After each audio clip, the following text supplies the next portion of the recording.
मांगो मत, ऊपर वाले को अपने हिसाब से देने दो। किसी राज्य में एक राजा रहता था। राजा अक्सर गांव-गांव जाकर प्रजा और लोगों की समस्याओं को सुनता था और उनमें सुधार की पूरी कोशिश करता था। उसकी कर्तव्य निष्ठा के चर्चे दूर देशों तक फैले हुए थे। ऐसे ही एक बार राजा किसी गांव में प्रजा की समस्याओं को जानने के लिए भ्रमण पर निकले हुए थे। उसी दौरान राजा के कुर्ते का एक बटन टूट गया।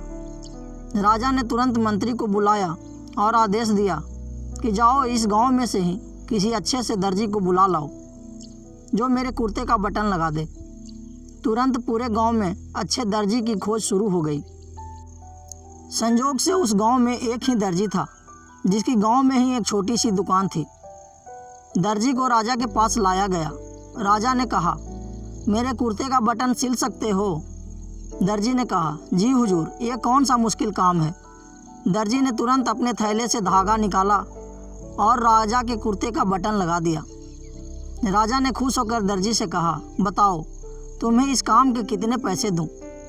दर्जी ने कहा, महाराज ये तो बहुत ही छोटा सा काम था, इसके मैं आपसे पैसे नहीं ले सकता।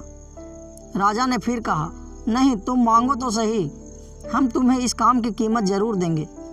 दर्जी ने सोचा कि बटन तो राजा के पास ही था, मैंने तो बस धागा लगाया है, मैं राजा से इस काम के 2 रुपये मांग लेता हूँ। फिर से दर्जी ने मन में सोचा कि मैं राजा से अगर 2 रुपये मांगूंगा तो राजा सोचेगा कि इतने से काम के इतने सारे पैसे मांग रहा है। कहीं राजा ये न सोचे कि बटन लगाने के मेरे से 2 रुपये ले रहा है तो गांव वालों से कितना लेता होगा ये दर्जी।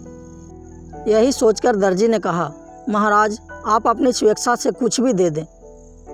अब राजा को भी अपनी हैसियत के हिसाब से देना था ताकि समाज में उसका रुतबा छोटा न हो जाए। यही सोचकर राजा ने दर्जी को 2 गांव देने का आदेश दे दिया। अब दर्जी मन ही मन सोचने लगा, कहाँ तो मैं 2 रुपये मांगने की सोच रहा था और कहाँ राजा ने 2 गांवों का मालिक बना दिया मुझे।